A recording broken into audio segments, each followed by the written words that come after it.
Ada yang mau bertanya, kita minta 2 orang dulu dari teman-teman pelawak dulu. Ya, nampaknya muka lagi banyak masalah. Silakan. Yang mau bertanya? Adek. Adek Jigo. Bismillahirrahmanirrahim. Assalamualaikum warahmatullahi wabarakatuh. Terima kasih Ustadz. Kebetulan saya pribadi juga sebagai komedian Ustadz. Dan mewakili teman-teman semua, kakak-kakak, abang-abang semua, kita di panggung itu selalu menghibur. Namun ketika momen ada sesuatu yang harus kita keluarkan, kadang menjatuhkan orang, mulai dari fisik, mencela dan lain-lain. Yang saya mau tanyakan, apakah dengan niat kita menghibur menjadi catatan, apakah menjadi catatan dosa untuk kita? Terima kasih Ustaz. Ada seorang ulama dipanggil Imam Abu Hatim, tapi kemudian di ujung namanya itu ditambahkan kata Al-Asam. Asam diambil dari kata summum, bukmun, omyun. Omyun buta, bukmun bisu, summun tuli, peka. Jadi Abu Hatim Al-Asam artinya Abu Hatim peka, tuli. Secara bahasa itu menjatuhkan orang. Siapa itu? Itu Abu Hatim peka, Abu Hatim tuli. Karena ada beberapa orang, ada Abu Hatim, yang ini Abu Hatim peka, tuli. Tapi kenapa nama itu tetap tersemat di belakang namanya, dan tidak ada ulama yang melarang menggunakan peka itu di belakang namanya? Karena dia tidak merasa dijatuhkan dengan itu. Lalu kemudian itu pula tidak menjatuhkan dia di depan orang banyak. Apa sebab kronologis dia dipanggil Al-Asam? Dia seorang ulama. Suatu ketika dia sedang duduk, datang seorang anak gadis bertanya fatwa kepada dia. Saat anak gadis itu bertanya fatwa tentang hukum halal haram suatu masalah, mungkin karena wallahu alam bisawab atau saking groginya atau kentut anak gadis itu di depan dia. Dia ingin menjaga marwah, harkat, martabat anak gadis ini supaya jangan sampai merasa malu, maka dia diam, pura-pura nggak dengar. Akhirnya anak gadis itu nggak jadi malu, pulang dan dia cerita ke orang lain. Aku tadi mengalami begini dan aku kentut di depan Imam Abu Hatim. Terus apa komen dia? Ternyata Abu Hatim itu peka. Dipanggil orang Abu Hatim Al-Asam, peka. Sampai akhirnya setelah anak gadis itu meninggal, Imam Abu Hatim Al-Asam panjang umurnya, meninggal anak gadis itu, barulah Abu Hatim mengatakan, aku sebetulnya enggak peka, hanya ingin menjaga kehormatan dirinya. Jadi kisah Abu Hatim Al-Asam dapat kita pahami 2 makna. Satu sisi ada saatnya kita menjaga kehormatan orang sampai mati dia. Tapi ada satu sisi kalimat yang nampaknya menjatuhkan sebenarnya tidak menjatuhkan selama kita masih saling paham, saling memahami, saling mengerti. Ada kata-kata yang mungkin kita gunakan tapi menjatuhkan dia, padahal sepertinya pujian. Tapi ada kata-kata yang sepertinya, jadi kalau sudah saling memahami, orang pun mengerti, maka dia tidak menjadi suatu celaan. Ya ayyuhalladzina amanu, hai orang beriman, ijtanibu katsiran minadh-dhann, jauhilah prasangka buruk, inna ba'dadh-dhanni itsmun, wala tajassasu, jangan mencari-cari kesalahan orang, wala yaghtab ba'dukum ba'dha, jangan ribah membicarakan aib orang lain, la talmizu bil alqab, janganlah kamu menggunakan gelaran-gelaran yang jelek. Bukankah tuli itu gelaran yang jelek? Iya. Tapi saat itu digunakannya bukan untuk menjatuhkan, dan mereka saling memahami tentang hal itu. Wallahu a'lam bishawab. Baik Ustaz, satu pertanyaan seputar dunia entertain. Ketika orang memerankan misalnya, mohon maaf lahir batin, main film seks, selama film itu diputar terus, sementara orangnya udah hijrah. Dan saat ini film itu diputar, itu jariahnya seperti apa tuh Ustaz? Nah, ini mohon maaf lahir batin Ustaz. Hah? Nonton sama bini gue berdua.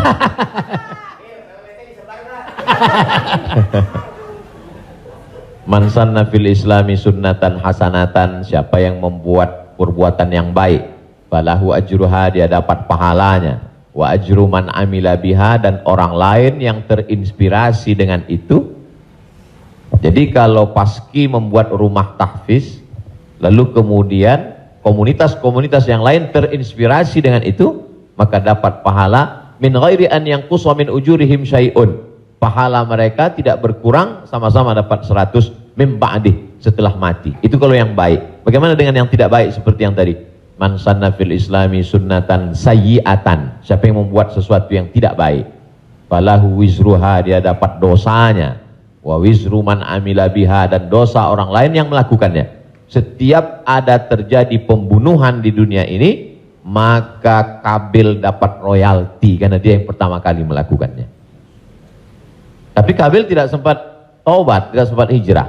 Jadi kalau ada yang sempat melakukan perbuatan jelek, dosa, saat dia taubat, dia buat konferensi pers. Saya sudah taubat, sudah mu'alaf kalau dia tidak Islam. Kalau dia sudah masuk Islam, saya sudah hijrah. Maka saya meminta kepada seluruh jamaah yang ada di dunia ini, yang masih menyimpan gambar, foto, video saya, tolonglah kalian delete, dan saya minta ampun kepada Allah Subhanahu wa taala.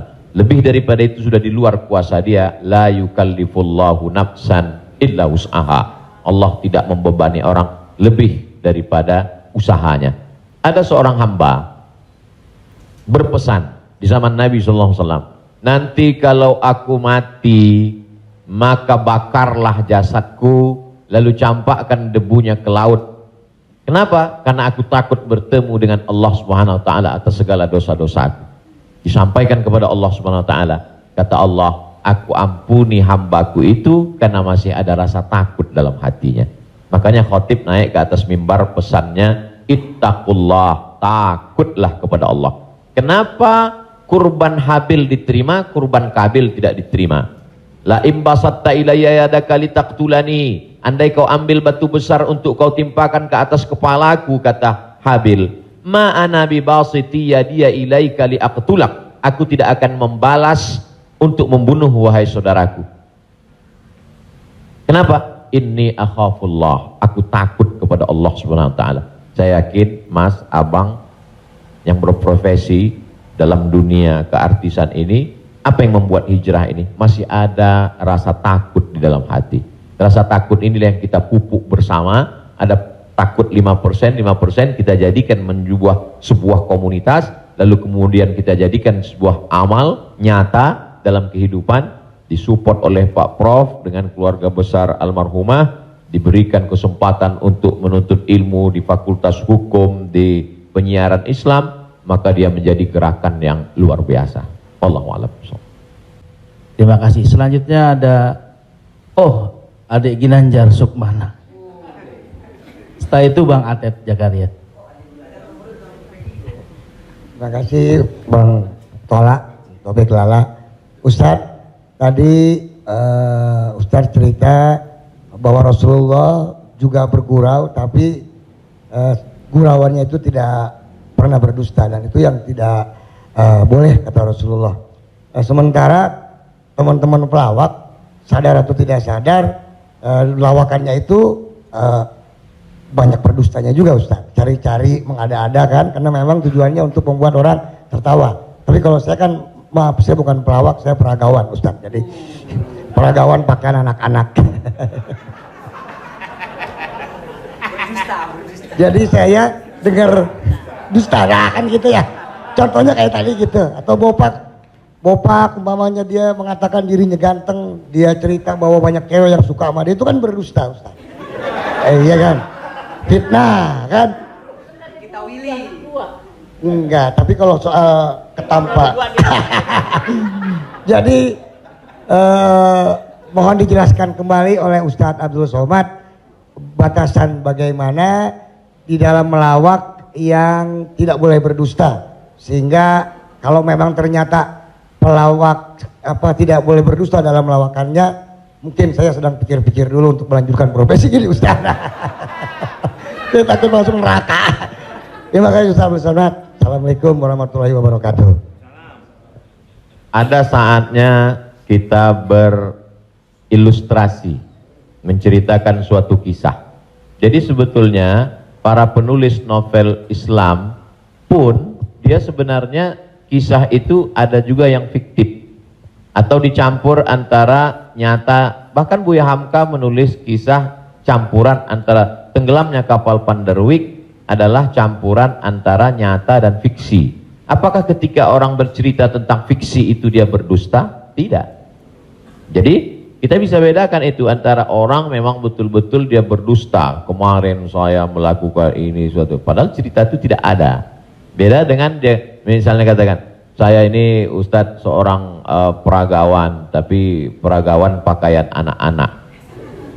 Tidak, Mas Ginanjar tidak sedang bercerita, kemarin di mall saya memperagakan pakaian anak-anak Pak Ustadz. Ketika saya pakai pakaian anak SMP, semua ketawa. Itu dusta. Tapi ketika dia katakan cerita awal tadi, semua orang tahu bahwa dia tidak sedang memperagakan pakaian anak-anak.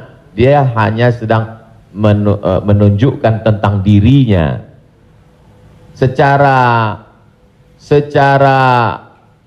sebenarnya di balik kalimat itu Mas Ginanjar sedang menjatuhkan dirinya di hadapan orang lain. Kan? Dan kita tertawa dengan dia menjatuhkan dirinya. Mohon maaf, bahwa beliau mengatakan fisik saya seperti anak-anak dan saya andai pun menjadi peragawan hanya sesuai memperagakan pakaian anak-anak. Hari ini orang tidak menjatuhkan dirinya, dia menjatuhkan orang lain, menjatuhkan tokoh agama, menjatuhkan ustadz. Ada suatu kesalahan dalam cara dia berpikir. Bahwa beliau menjatuhkan dirinya, dia tidak usah. Karena dia sedang, tapi dia tidak sedang berbohong. Dia hanya sedang bercerita. Insya Allah penjelasan saya itu bisa dipahami. Yang tidak bisa itu adalah ketika orang seolah-olah dia bercerita, dia kemarin saya menjadi sebuah cerita seakan-akan orang mengatakan dia nyata. Padahal sebetulnya hanya bohong belaka supaya orang tertawa. Itu yang dilarang oleh Nabi Muhammad SAW. Wallahu a'lam. Baik, Assalamualaikum warahmatullahi wabarakatuh. Nama saya Ted Zakaria Ustadz. Saya pernah ketemu Ustadz di airport waktu itu mau berangkat umroh. Yang saya ingin mohon penjelasan dari Ustadz. Sekarang ini banyak pelawak-pelawak yang ikut ceramah juga. Pelawak sekarang ini dibutuhkan di mana-mana buat ikut ceramah. Padahal kalau kita lihat pelawak itu kemampuannya sangat minim, bahkan sudah menjual dengan harga yang mahal. Mohon penjelasannya Pak Ustadz, di mana bolehkah seorang pelawak itu melucu atau melawak di dalam satu ceramah? Nah, kita lihat yang namanya pelawak ini sekarang menjadi daya tarik sebelum ustadznya yang asli itu datang. Saya sendiri umpamanya berapa kali ngikut raja dangdut kemana, saya jadi bemper biasa di depan, tapi saya mengingat bahwa ilmu saya belum sampai ke situ, tapi saya memaksakan diri untuk menarik. Saya sadar bahwa ilmu saya belum seberapa untuk ke masyarakat yang penuh itu. Mohon penjelasannya Ustaz. Terima kasih. Assalamualaikum warahmatullahi wabarakatuh. Waalaikumsalam warahmatullahi wabarakatuh. Bedakan antara da'i dengan alim fatwa. Da'i dia mengajak orang ke jalan Allah. Sedangkan alim yang mengeluarkan fatwa, dia adalah orang yang berijtihad. Apakah dia berijtihad sendiri mengambil dari Quran, sunnah, ijma', qiyas, syar'u man qablana, saddu zara'i, qaulus sahabi, istihsan, istishab, urf, atau dia membaca fatwa ulama lalu dia sampaikan dengan kemampuan dia baca kitab kuning. Jadi jangan kita pukul rata. Jadi jangan nanti ketika ada di antara sahabat-sahabat dari Paski mengajak orang sholat, ngajak puasa sunat, lalu kemudian di antara kita, ngapain ente ngajak-ngajak saya sholat? Ente kan bukan ustadz. Padahal mengajak orang berbuat baik adalah kewajiban kita semua. Nahnu du'an qabla kulli syai'. Sebelum jadi apapun, tugas utama kita adalah mengajak orang berbuat baik. Kuntum khaira ummah, kalian umat yang terbaik. Kapan kita menjadi umat yang terbaik? 3. Ta'muruna bil ma'ruf, ajak orang buat baik. Wa tanhauna 'anil munkar, larang orang buat mungkar. Wa tu'minuna billah, beriman kepada Allah. Jadi kalau hanya sekedar ngajak orang sedekah, ngajak donasi berbuat buat rumah tahfiz, ngajak ngumpulin beras untuk santunan yatim fakir miskin, maka pelawak boleh, penyanyi boleh, polisi boleh, siapapun. Karena itu tugas sebagai seorang muslim, amar ma'ruf nahi mungkar. Yang tidak benar itu adalah ketika dia sudah dianggap sebagai ustadz dan ditanyakan suatu masalah dan dia terdesak, akhirnya dia bicara padahal dia tidak mengerti. La taqfu ma laisa laka bihi ilmun. Jangan kamu bicara pada sesuatu yang kamu tidak tahu. Inna sam'a, telinga, wal basar, mata, wal fuad, hati dan pikiran, kullu ulaika kana anhu mas'ula, kau akan disoal, kau akan ditanya, diminta pertanggungjawaban di hadapan Allah Subhanahu wa taala. Jadi kalau abang, mas diajak dalam acara dakwah sebagai pengantar supaya masyarakat mau mendengar, supaya ramai, hadirilah tablik akbar Ustadz Fulan bersama grup paski untuk sebagai pengantar 5-10 menit, silakan. Tapi setelah itu nanti Ustadz bicara, pas tanya jawabnya serahkan ke Ustadz. Nah, jadi selama tetap kita menjaga. Jadi kalau diibaratkan rumah makan di airport, ini penyanyi, artis, Ustadz itu sama seperti yang memanggil penumpang supaya mau masuk ke rumah makan. Bapak Ibu saudara sekalian yang mau perjalanan, silakan mampir ke tempat kami, silakan mampir ke rumah makan kami. Ini yang ngajak. Nanti setelah orang mampir masuk ke dalam, baru dia ketemu spesialisnya. Yang mau makan soto di sana, yang mau soto Medan di sana, yang mau soto Betawi di sana, yang mau bakso di sana. Begitu lebih kurang. Karena masyarakat kita belum sampai pada level ngaji. Masyarakat kita ini 3 level. Pertama, level 1 yang memang sudah ngaji sama para habaib, baca kitab kuning serius, hatam dari A sampai Z. Ini memang nggak perlu pakai pemanggil tadi. Yang kedua adalah level yang masih mau ke masjid tapi juga tergantung SMS kemana ngajak.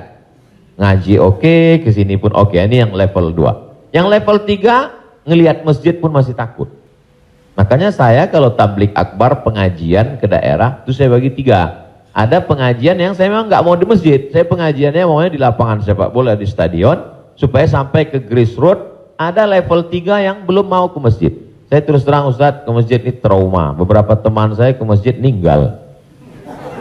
Nah, jadi yang level ini masih mau, masih bercampur. Jadi kalau ada orang yang ngejek, apa itu dakwah, apa itu pengajian, apa itu, kenapa melibatkan artis? Ini salah satu cara. Jadi Wali Songo dulu tidak bisa Wali Songo datang ujuk-ujuk langsung baca kitab kuning, nggak bisa. Makanya mereka buat solawatan. Dia tahu tradisi orang Jawa pukul gending pakai wayang, maka dia buat cara wayang. Dia pakai wayang. Jadi sekarang kalau mampu buat film pendek atau melibatkan artis, video tanya jawab saya dengan pertanyaan yang sama, dengan jawaban yang sama, tapi dengan pengantar artis berbeda viewernya. Yang ngasih tahu penonton. Ustadz coba Ustadz lihat ini. Ini dengan musyawarah sekian penontonnya.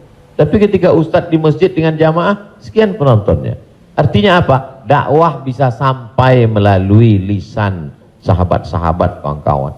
Jadi pakai kesempatan ini untuk mengajak orang lebih banyak ke jalan Allah Subhanahu wa taala. Wallahu a'lam. Barakallah.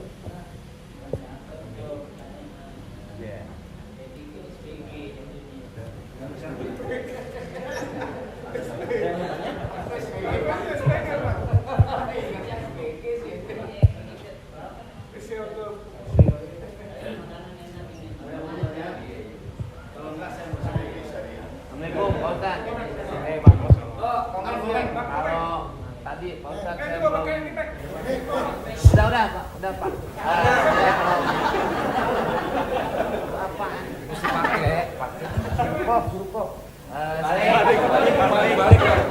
Saya belum saya belum paham yang tadi Pak Ustadz bilang apa wasaah apa wasi. Oh, lo jangan nyampur. Agama lo beda lo. Wasaah sambil bercanda apa tadi gitu. Pak Ustadz lupa ya, nanti saya jelasin lagi. Apa tadi? Wasaah kalau nggak salah. Nggak tahu, ujang adanya kali. Ya Pak Ustadz. Ya itu. Wasilah. Bukan. Wasa'ah apa wasi'ah?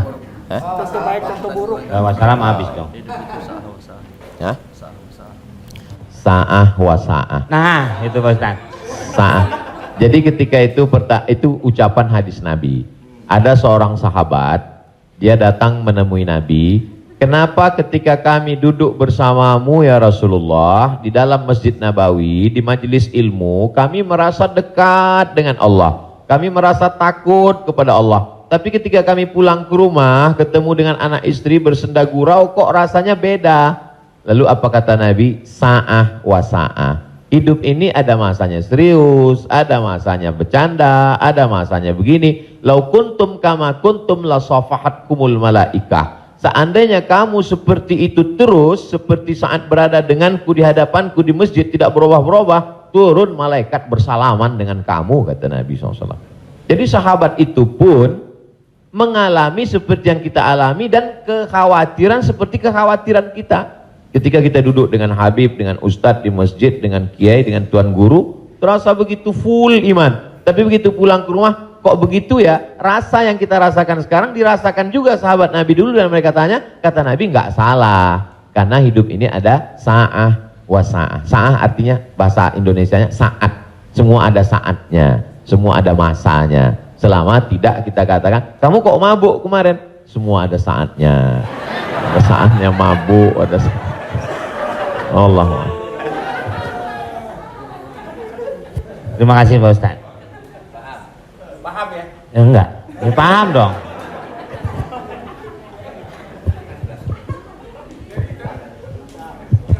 Mungkin dari sini ada. Tapi satu lagi pertanyaan, saya mau nanya. Pak Ustadz, ini masalah saya pribadi. Jadi saya ya ada masukan juga ketika hukum riba. Mobil itu ya, ini umum ya kan. Jadi mobil kita jual, kemudian kita coba berusaha cash. Saya untuk menghilangi kredit. Nah, saya mau tanya, ini juga amanat dari keluarga saya, dipastikan lagi. Boleh nggak, Kiai, kita kredit mobil? Padahal padahal ini menjadi hal penting bagi saya untuk mobilisasi kemana gitu. Saya punya anak kan tadi baru kelar UIN. Jadi ini saya lagi diceramai gitu. Papa sudahlah Pak, jual Pak. Kita nggak usah dibeli, lillahi ta'ala aja. Ya saya bilang ini lillahi ta'ala agak-agak susah nak, saya bilang gitu.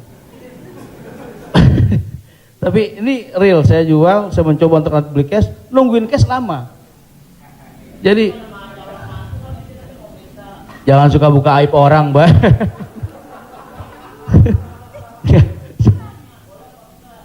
Ya, udah tadi ini dulu belum kelar. Jadi boleh nggak saya riba, Oke. Sorry, boleh nggak kredit mobil itu?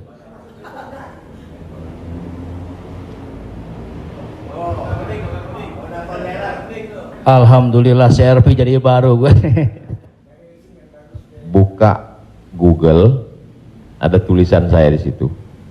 Nanti Bapak, Ibu, Abang, Mas share ke teman-teman. Buka Google, tulis di situ Somad Morocco, SOMADMOROCCO, Somad Morocco, SOMADMOROCCO,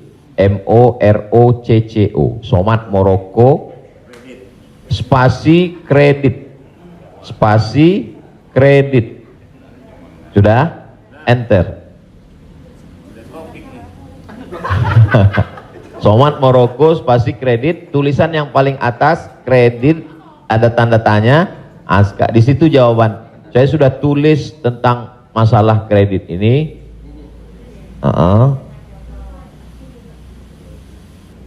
Di situ.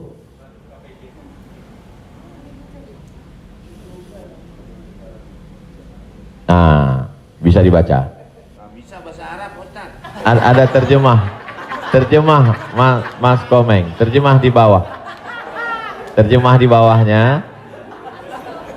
Terjemah di bawah. Majma' Al-Fiqih Islami membolehkan jual beli dengan tempo. Dah? Membolehkan jual beli dengan tempo, jangka waktu, garis miring kredit pada konferensi ke-6 yang dilaksanakan di Jeddah pada tahun 1990 dalam keputusan tersebut. Jadi jual beli dengan tempo kredit itu boleh. Bawah, ini penjelasannya. Yang bawah langsung bahasa ke jawaban. Jual beli kredit itu tidak ada keberatan di dalamnya, boleh jika waktu dan tambahannya diketahui.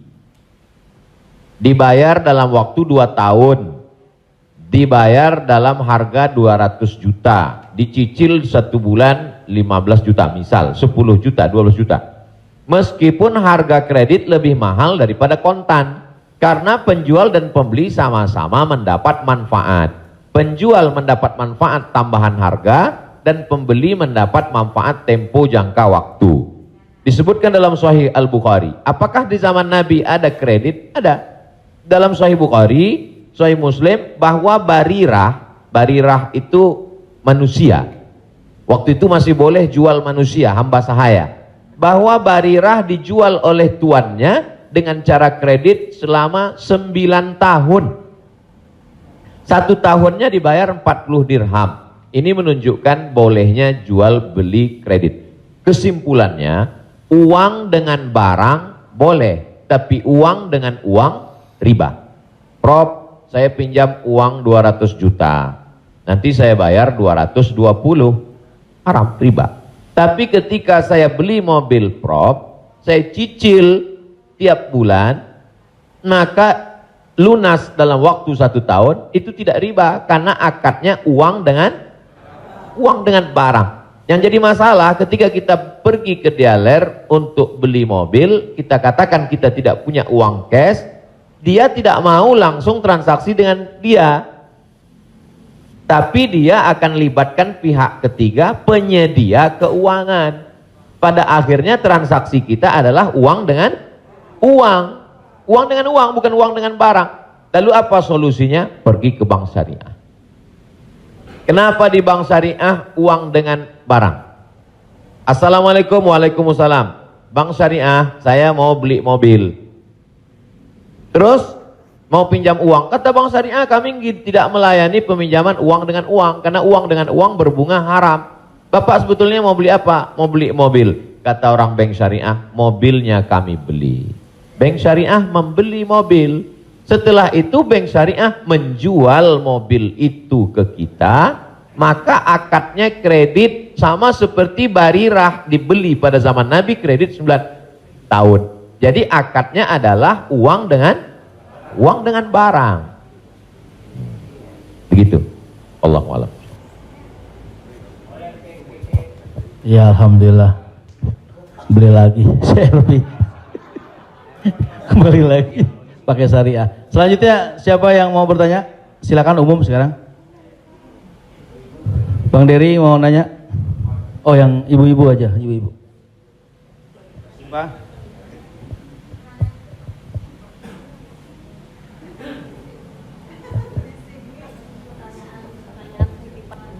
Jadi Ustadz, mohon maaf Ustadz, tadi di garis bawahin lagi. Jadi artinya leasingnya yang nggak boleh ya Ustadz. Misalnya kita beli kepada dealer mobil, kita bercicil kepada yang punya dealernya boleh. Tapi kalau kita minta dari kayak sekarang banyak perusahaan-perusahaan leasing, itu yang tidak boleh. Maksudnya itu Ustadz. Ketika saya mau beli mobil, saya tidak punya uang cash, maka kata si dealer, kami akan arahkan Bapak ke penyedia keuangan. Maka sebenarnya saat itu saya membeli mobil itu cash sebenarnya. Karena dealer tidak mau dia barang ini tidak cash. Jadi kemudian yang saya cicil setiap bulan itu adalah bukan mobilnya tapi uangnya. Maka saya terjebak pada rentenir, riba, bahasa kerennya leasing segala macam. Inilah yang menyebabkan haramnya, karena transaksinya adalah uang dengan uang. Lalu solusinya mana Ustadz? Bank syariah. Karena di bank syariah itu Disitulah letak. Jadi orang yang tidak mengerti dia katakan sama aja bank syariah dengan konvensional, bedanya pegawainya pakai jilbab, masuknya assalamualaikum. Enggak. Perbedaan dalam jual beli dalam Islam itu adalah pada akadnya. Maka bank syariah membeli mobil itu milik bank syariah, maka saya membeli mobil itu secara cicil, akadnya adalah uang dengan barang. Wallahu a'lam. Satu lagi Ustaz, kalau beli emas secara online itu gimana Ustaz? Sebagian ulama mengatakan membeli emas secara online tidak langsung dan dicicil riba. Mengapa mereka mengatakan riba? Karena transaksi itu uang dengan uang. Oh, ini enggak uang dengan uang Ustadz. Ini Ustadz uang rupiah. Lalu kemudian yang jual ini kan emas. Di zaman Nabi enggak ada uang kertas. Di zaman Nabi hanya ada dua uang. Yang pertama dinar, uang emas. Yang kedua dirham, uang perak. Maka ketika saya beli emas tidak cash, maka sesungguhnya akadnya adalah uang dengan uang rupiah dengan uang emas. Itulah orang yang mengatakan gak boleh beli emas kalau gak cash, karena transaksinya uang dengan uang. Tapi pendapat kedua mengatakan boleh beli emas kredit tidak cash. Kenapa? Karena zaman sekarang emas sebagai komoditi, emas sebagai barang, emas bukan sebagai uang. Dan fatwa Majelis Ulama, fatwa Ormas Islam kontemporer mengatakan boleh beli emas tidak cash karena emas zaman sekarang bukan uang. Emas sekarang adalah barang. Jadi sama dengan kalau saya beli mobil boleh kredit, maka beli gelang juga boleh karena bukan uang dengan uang. Di situ letak sebab boleh tidak boleh. Wallahu a'lam.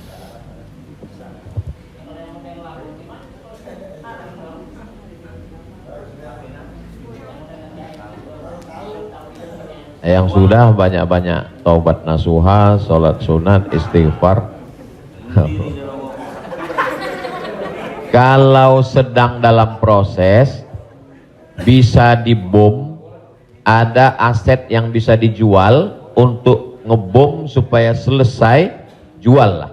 Tapi kalau ini aset pokok tidak boleh jual rumah karena rumah pokok, sama seperti makan. Ini kalau saya jual aset ini saya bom meledak semua Ustadz. Ini Hiroshima Nagasaki hancur semua, maka nggak boleh. Azam tekad dalam hati, saya mencari nafkah, saya lunasi sampai habis, nanti setelah ini saya tobat berhenti. Tapi kalau bisa jual satu petak ini lalu ditutup ini, lakukanlah untuk melepaskan diri dari riba, karena riba itu 5 ancamannya. Yang pertama, alladzina ya'kuluna riba la yaqumuna illa kama yaqumul ladzi yatakhabbathu syaitanu minal mas. Orang yang makan riba nanti bangun bangkit dari kubur ketika di padang mahsyar seperti orang kerasukan setan. Yang kedua, ayyuma lahmin nabata min haramin fannaru aulabih. Setiap daging di badan tumbuh dari yang haram, maka tempatnya api neraka jahanam. Yang ketiga, orang kalau dia makan haram, maka doanya tidak dikabulkan Allah. Mat'amuhu haram, makanannya haram. Mashrabuhu haram, minumannya haram. Malbasuhu haram, pakaiannya haram. Wa ghuziya bil haram, dia diberi makanan haram. Anna yustajabulah, apakah mungkin doanya dikabulkan Allah? Yang ketiga, yang keempat, nasiyatin kazibatin khati'ah. Ubun-ubun, penipu, pembohong, pelaku dosa. Padahal yang berdosa itu tangan, yang berdosa itu mulut. Kenapa dikatakan ubun-ubun? Karena ternyata ada otak bagian depan yang selalu kita usap ketika sedang wudu. Disitulah pemikir. Otak ini berpikir ketika dia dapat semprotan darah. Darah itu menyembur dari jantung. Darah itu dari makanan. Sepiring makanan riba berubah menjadi setetes darah, disemburkan oleh jantung naik ke otak, isi otak haram, maka bawaannya mau haram saja. Gara-gara riba. Heran saya ini Pak Ustadz, kenapa pikiran saya ini mau haram saja? Sebabnya gara-gara makan riba. Yang terakhir, yang kelima adalah tidak ada keberkahan. Hidup ini yang kita cari berkahnya. Makanya ketika anak lahir yang didoakan berkah, barakallahu laka fil mauhub. Ketika orang menikah yang didoakan berkah, barakallahu lakuma wa baraka alaikuma. Ketika ketemu yang didoakan berkah, assalamualaikum warahmatullahi wabarakatuh. Ketika makan yang diminta berkah, Allahumma barik lana. Wallahu a'lam.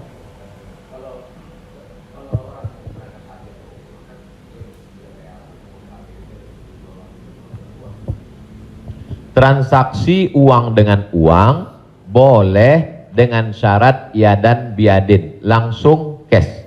Maka ketika sampai di Makkah, saya keluarkan uang rupiah, saya katakan saya mau beli rial, langsung cash, boleh. Begitu juga membeli dolar. Saya sampai ke Maroko, saya beli dirham. Maka pemerintah Saudi Arabia tidak akan bisa mengizinkan buka money changer,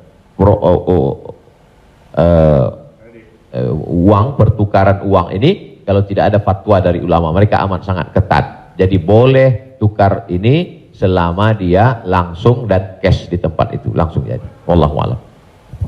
Ustaz, Assalamualaikum. Ustaz, saya mau nanya Ustaz, berkaitan dengan kredit tadi, ada juga selain kredit namanya gadai Ustaz. Gadai, tahu gadai Ustaz ya? Kalau nggak tahu saya jelasin. Biasanya zaman sekarang gini Ustaz, orang punya kendaraan, kemudian karena nggak punya uang digadaikan mobilnya misalnya Ustaz, sama orang itu. Itu termasuk itu riba atau gimana? Kalau gadai seperti itu. Imam yang paling tua di antara imam yang 4 itu namanya Imam Hanafi. Meninggal tahun 150 Hijrah. Suatu ketika dia berdiri di depan rumah orang. Ada panas terik, dia berdiri di depan rumah orang. Padahal di depan rumah itu ada atapnya dan ada pohon kayu. Lalu orang bertanya kepada Imam Hanafi, Imam Hanafi, kenapa kamu tidak mau berlindung di bawah atap yang punya rumah itu? Dan kenapa kamu tidak mau berlindung di bawah pohon kayu? Kan lebih baik berlindung daripada kena panas. Apa kata dia? Saya meminjamkan uang pada orang ini dengan sistem gadai, maka saya tidak mau mengambil keuntungan dari dia. Ayyuma lahmin kullu qardin jarra naf'an fahuwa riba.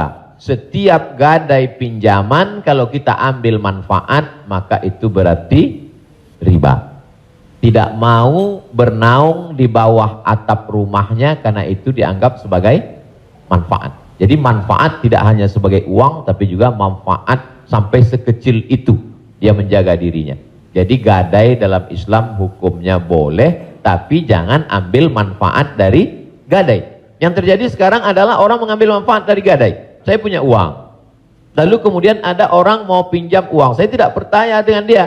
Ustadz pinjam uang 100 juta, saya nggak percaya. Kalau Ustadz nggak percaya, nih sawah saya 1 hektar. Ketika dia kasih sawahnya ke saya, maka sawah itu cukup sebagai jaminan. Tapi yang dilakukan orang sekarang adalah sawah itu dia tanam padi, dia ambil hasilnya. Hasilnya itu riba. Maka sekarang orang kaya makin kaya, yang miskin makin miskin. Bagaimana dia mau bisa menebus uangnya, orang sawah dia dipakai terus dan uangnya diambil. Maka yang punya uang makin kaya, yang minjam makin miskin. Padahal dalam Islam mestinya cukup suratnya saja dipegang. Kamu kalau mau garap sawah ini garaplah, nanti bayar hutangmu. Itu akhlak dalam Islam. Akhlak itulah yang dihilangkan oleh riba. Riba ini sangat kejam. Wallahu a'lam.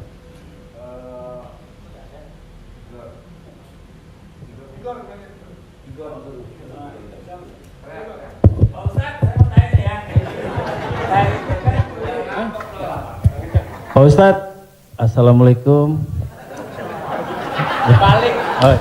Assalamualaikum warahmatullahi wabarakatuh Pak Ustadz. Saya ini pernah Islam, balik ke Kristen, balik lagi ke Islam lagi. Itu gimana itu ceritanya Pak Ustadz? Innalladzina amanu, beriman, summa kafaru, murtad, summa amanu, kemudian beriman, summa kafaru, murtad, summa zdadu kufran, maka barulah tidak diterima. Jadi kalau Islam, setelah itu dia murtad, balik lagi ke Islam, maka dia diterima. Amanu, summa kafaru, summa amanu, summa kafaru, summa zdadu kufran. Nah, ini baru tidak diterima. Nah, sebab itu mudah-mudahan Bang Tigor istiqomah dalam iman dan Islam.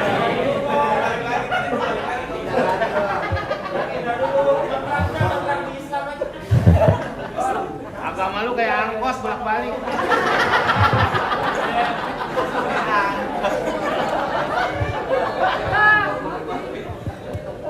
Tapi saya sudah tetap sekarang. Amin. Insya Allah. Saya udah umroh, Ustaz. Jadi Insya Allah. Jadi balik Bang, ke jalan yang benar. Insya Allah. Jadi Bang Taufik, kajian paski mungkin kerjasama dengan musyawarah supaya terus, atau kalau tidak ingin satu majelis, ustadznya nanti setelah di sana pagi misalnya, sore di paski. Kemudian ngaji ini, kalau sekedar ngaji kita nggak ada tantangan, mesti ada sosialnya. Misalnya ngumpulin beras. Jadi saya sendiri tidak hanya sekedar ngaji, saya khususkan hari Jumat kedua setiap bulan, saya di Pekanbaru, hari Jumat khutbah Jumat, habis itu bagi beras ke masyarakat pelosok yang sulit. Lalu siapa yang menjadi relawannya? Yaitu relawan-relawan biker subuhan, mantan petato, kemudian hijrah, pemuda hijrah. Karena kalau cuma ngaji, orang tidak ada tantangannya. Jadi saya ingin ke depan paski ngaji, kemudian ada gerakan dakwah, kemudian ada gerakan sosial, buat rumah tahfiz, lalu kemudian tidak hanya uang dari komunitas saja, buat yayasan, kami membuka rumah tahfiz gratis untuk yatim dan segala macam, kirim ke nomor rekening berikut ini, pasang pancingnya, Allah Ta'ala memberikan. Belajar kita dari yang dilakukan oleh almarhumah, 250 yatim 40 tahun, 43 tahun bisa tidak putus. Inspirasi. Jadi kalau mau, maka kita bisa ikuti jejak, sehingga kita, jadi kelanjutan itu, maka Bang Tigor dan abang yang lain, dia akan terpacu terus untuk datang setiap kajian pekanan, lalu kemudian memperbaiki tahsin bacaan Qur'annya, lalu kemudian meluruskan kajiannya, kemudian ada konsultasi dengan ustadz, tanya jawab dan lain sebagainya. Wallahu a'lam.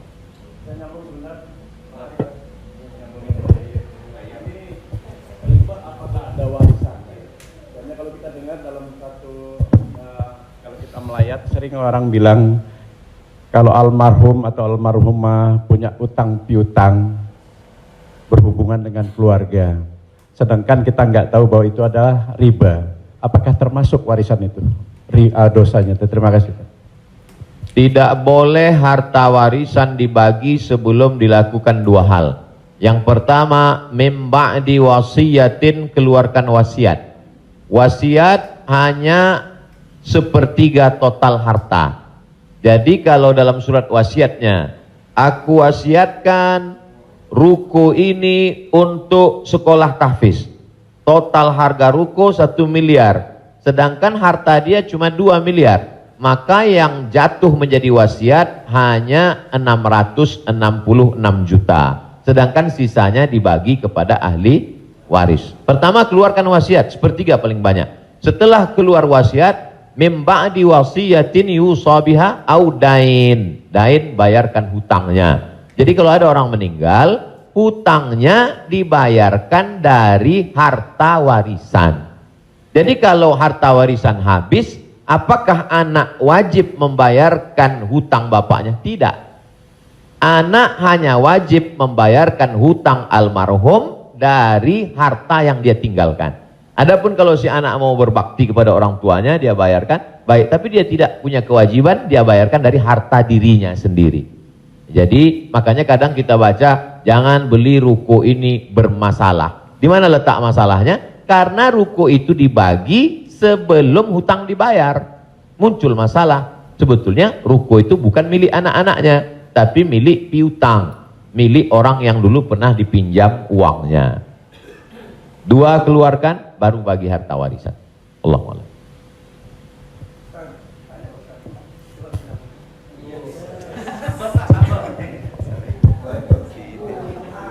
Terima kasih Pak Ustadz. Saya mau tanya tentang peminjaman uang. Saya misalnya meminjamkan uang kepada seseorang, tapi dia nggak mau ganti. Nah terus kita nggak mau nagih karena takut menjadi sebuah permusuhan. Kan ada peribahasa memberikan pinjaman hutang itu sama juga menanamkan musuh. Nah bagaimana hukumnya? Apakah ini harus ditagih sama kita ataukah dibiarkan? Terima kasih Pak Ustadz. Assalamualaikum warahmatullahi wabarakatuh. Waalaikumsalam. Ayat yang paling panjang dalam Al-Quran, satu halaman penuh, Al-Baqarah 282. Bukan tentang haji, bukan tentang puasa, tapi tentang perjanjian hutang piutang. Ya ayyuhalladzina amanu, hai orang beriman, idza tadayantum bidainin, kalau kamu menjalin transaksi hutang piutang ila ajalim musamma, sampai batas waktu limit tertentu, faktubuh, tulislah. Wal yaktub bainakum katibun bil adli, hendaklah ada seorang penulis yang menulis dengan adil. Wastashhidu syahidaini min rijalikum, ada dua orang saksi. Antadil, kalau tidak ada dua orang laki-laki, wa maraat, satu orang perempuan, wa maraatani, dua orang perempuan. Antadilla ihdahuma fatudzakkira ihdahumal ukhra. Sedetil itu dalam Al-Qur'an.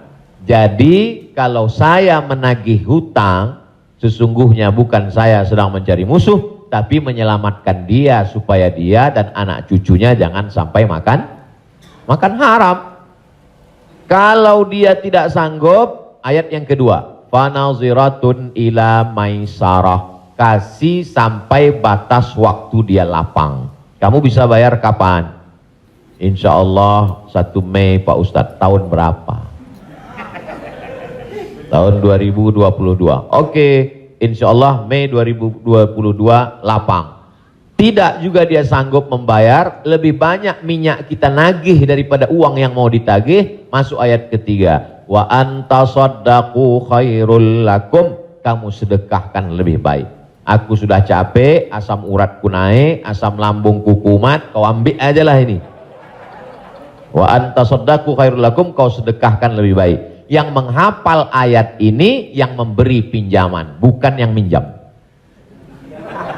Sekarang yang menghafal ayat ini yang minjam. Ketika kita tagih, kapan kau bayar? Dibilangnya, wa antasaddaqu khairul lakum, kalau kau sedekahkan lebih baik. Allahu akbar.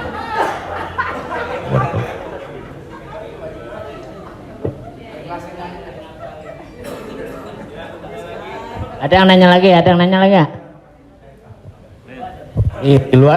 Di luar utang piutang. Saya mau tanya ini Pak Ustadz, kan kalau ada teman yang ulang tahun, kita suka bilang selamat ulang tahun, kita doakan semoga panjang umur. Sementara yang namanya ajal tidak bisa meleset 1 detik, tidak boleh kurang dari 1 detik, tidak boleh lebih dari 1 detik. Lalu bagaimana kita percuma kita berdoa seperti itu dong Ustadz? Iya kan? Ya itu, enggak ya? Terima kasih Ustadz.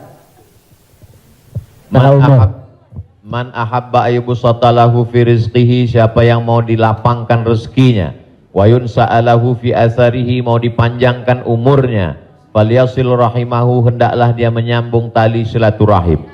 Katanya dengan silaturahim umur bertambah. Padahal dalam ayat Quran, idza jaa ajaluhum, kalau ajal sudah sampai, la yastakhiruna sa'atan, tak bisa ditunda walau sesaat, wa la yastaqdimun, tidak bisa dimajukan walau saat. Apakah kontradiktif antara ayat dengan hadis dengan doa dari Mas Dery bahwa umur bisa bertambah? Tidak kontradiktif. Lalu yang kontradiktif itu apa? Pemahaman kita. Dijawab oleh Syekh Muhammad Mutawalli Asy'arawi, ulama besar dari Al-Azhar Kairo Mesir. Nama kitabnya Fatawa Al-Kubra, fatwa-fatwa besar, bahwa umur tidak ditambah, tapi doa panjang umur dan bersilaturahim panjang umur itu maksudnya kualitas umurnya bertambah. Ada orang yang umurnya 40 tahun tapi hafal Quran, berzikir, diisi dengan wakaf, infak, sedekah. Ada 40 rumah warung jatuh mati. Jadi yang dimaksud kita doakan, semoga Mas Dery dan semua paski kita semua panjang umur, maksudnya umurnya berkualitas, berisi itu. Wallahu a'lam.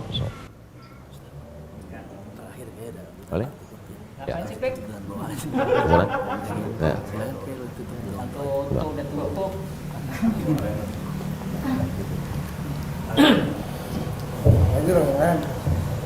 Nah. Bapak Ibu yang berbahagia, karena Pak Kiai agak capek besok mau ke Riau, mau pulang kampung. Jadi kita ikut. Biayanya nggak ada lagi tuh. Jadi, Ayang ngajakin. iya, alhamdulillah sudah dicukupkan untuk pertanyaan. Nanti kalau yang mau bertanya, tulis saja surat, langsung kirim ke Bopak. Oh, dijawab. Biar Bopak yang kirim ke Ustaz Somad. Baik, Bapak Ibu yang berbahagia, alhamdulillah kita sudah mendapat pencerahan. Mudah-mudahan ini menjadi langkah awal kita untuk mendekati agama kita dengan bijak tentunya. Semoga Allah memberikan kecerdasan kepada kita. Di sisa umur kita ini, mudah-mudahan menjadi orang yang bermanfaat buat diri dan agama secara bangsa. Amin. Pak Kiai, kita mohon untuk memberi doa untuk acara ini. Terima kasih. Astaghfirullahaladzim, astaghfirullahaladzim, astaghfirullahaladzim, alladzi la ilaha illa huwal hayyul qayyum wa atubu ilaih. A'udzubillahi minasyaitonir rajim. Bismillahirrahmanirrahim. Alhamdulillahirabbil alamin, arrahmanir rahim, maliki yaumiddin. Iyyaka na'budu wa iyyaka nasta'in. Ihdinas siratal mustaqim, siratal ladzina an'amta 'alaihim ghairil maghdubi 'alaihim waladdallin. Amin. Allahumma shalli ala sayidina Muhammad wa ala ali sayidina Muhammad. Allahumma 'allimna ma yanfa'una, ajarkan pada kami ilmu yang bermanfaat ya Allah. Wanfa'na bima 'allamtana, yang sudah kami pelajari malam ini jadikan dia menjadi amal saleh ya Allah. Allahumma faqihna fid din, dalamkan ilmu agama kami. Wa 'allimna ta'wil, ajarkan kami pemahaman Al-Qur'an yang benar. Ya muqallibal qulub, engkau yang membolak-balikkan hati, sabbit qulubana, kokohkan hati kami ala dinik, dalam agamamu, ala ta'atik, dalam ketaatan kepadamu. Allahumma a'inna, tolong kami, ala zikrika, supaya hati kami senantiasa berzikir mengingatmu, wa syukrika, selalu bersyukur kepadamu, wa husni ibadatik, selalu beribadah dengan ibadah yang terbaik. La tada'lana zamban illa ghafartah, wa la aiban illa satartah. Aib cacat kami banyak, tutupi dari hadapan manusia, dan tutupi pula ketika kami menghadapmu nanti ya Allah. Wala maridhan illa syafaitah, ada saudara kami yang sakit, angkat penyakitnya, sehatkan ya Allah. Wala mayitan illa rahimta, yang sudah meninggal dunia mendahului kami, lapangkan kuburnya ya Allah. Wala hajatan min hawaijid dunya wal akhirati laka ridha walana fiha salah, segala hajat dunia, hajat akhirat baik bagi kami dan engkau ridha, illa qadaitaha wa yassartaha, mudahkanlah ya Allah. Rabbana hablana minas salihin, jadikan anak kami anak-anak yang soleh dan solehah, min huffazil Quran wal hafizat, bukakan pintu hati mereka untuk menjadi penghafal Al-Quran. Minal mujahidina fi sabilika bi amwalihim wa anfusihim, mereka akan menolong agamamu dengan harta, nyawa dan kekuasaan yang kau titipkan di tangan mereka. Allahumma khtim lana bi husnil khatimah, tutup umur kami dengan husnul khatimah. Allahumma ja'al akhira kalamina inda intihai ajalina, ketika ajal kami sampai, saat malaikat maut mencabut nyawa kami ingin kalimat terakhir yang keluar dari mulut kami, la ilaha illallah Muhammadur Rasulullah sallallahu alaihi wasallam. Allahumma ja'alna minal mutahabbina bijalalik, sebagaimana hari ini kami berkumpul berkasih sayang karena engkau, maka kumpulkanlah kami di surga bersama Nabi Muhammad sallallahu alaihi wasallam. Sahibul bait yang sudah menyediakan rumahnya, makanannya, segala kebaikan, tak sanggup kami membalasnya. Ajzihim jaza'al hasanah, berikanlah mereka balasan yang baik ya Allah. Allahumma jama'na ma'ahum ma'al habibil mustafa fi jannatikal ula, satukan kami dalam surga jannatul firdaus bersama Nabi Muhammad sallallahu alaihi wasallam. Rabbana atina fid dunya hasanah wa fil akhirati hasanah wa qina adzabannar. Wa sallallahu ala sayyidina Muhammad wa ala alihi wa sahbihi wasallam, walhamdulillahi rabbil alamin. Taqabbalallahu minna minkum taqabbal ya karim. Saya ucapkan banyak terima kasih kepada keluarga besar almarhumah Profesor Dr. Hajah Tuti Alawiyah, tak dapat saya sebut satu persatu. Saya ucapkan banyak terima kasih kepada Paski. Malam ini amat sangat berbahagia, senang bisa saya bertemu dengan orang-orang yang selama ini saya senangi hiburannya, candanya, gurauannya, mudah-mudahan Allah panjangkan umur mereka insyaallah. Jazakumullah khairal jaza. Wassalamualaikum warahmatullahi wabarakatuh. Waalaikumsalam warahmatullahi wabarakatuh.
Ini aku jalan lah ini.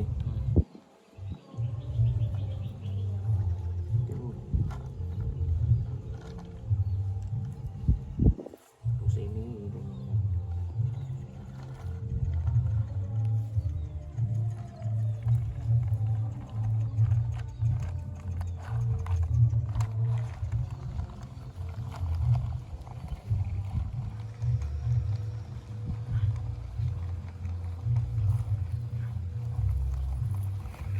Nah, anjlok.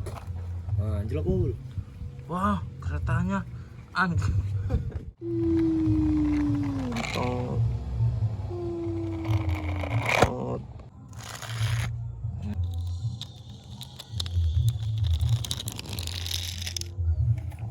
Kurang enggak?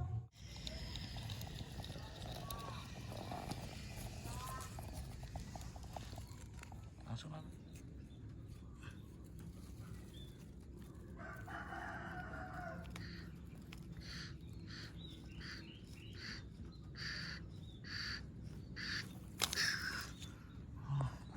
Ternyata tidak bisa teman-teman.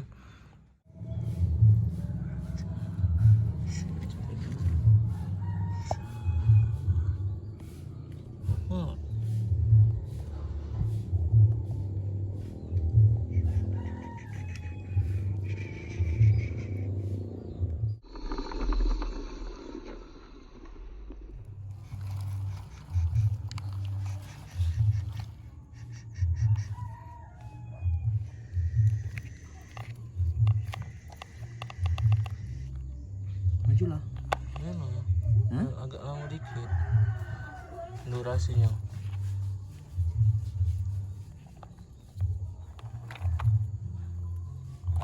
Tuh yang belakang, gerbang belakang.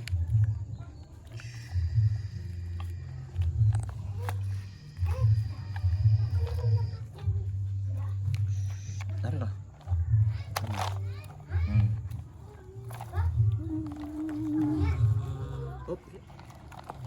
Akhirnya kereta bisa diselamatkan oleh eskavator.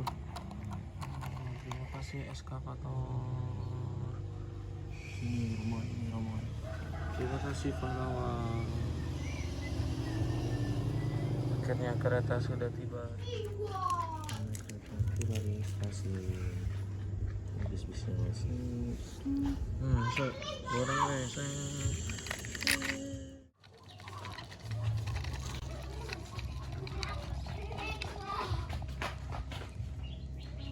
Stop. Ya ada om.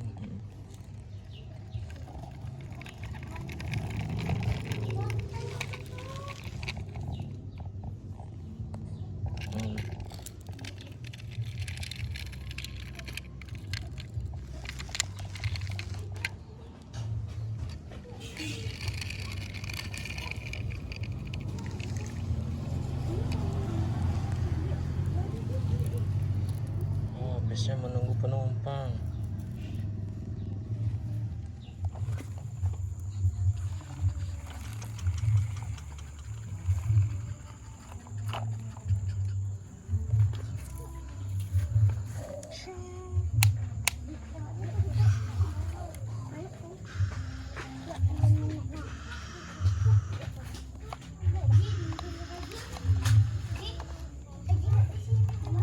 terlihat hilalnya.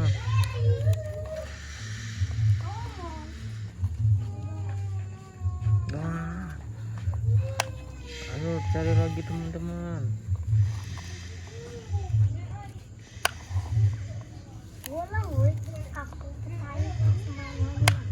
Ada lagi.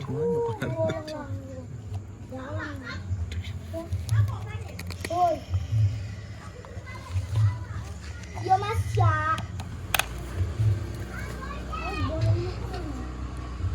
Pecah semuanya. Apa-apa. Go kali. Bu ini jatuh. Ayo.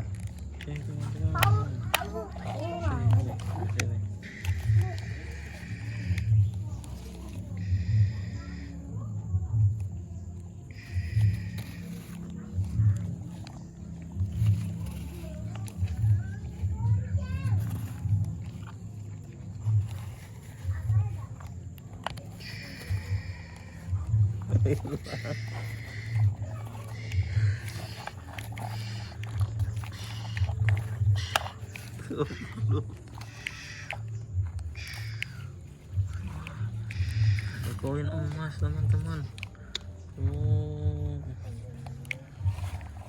sini tengok ini, eskavator tengok ini.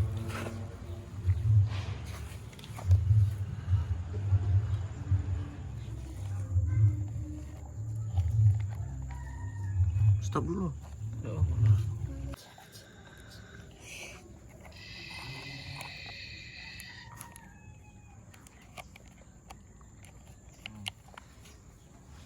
Jadi sudah cepat nih. Oh.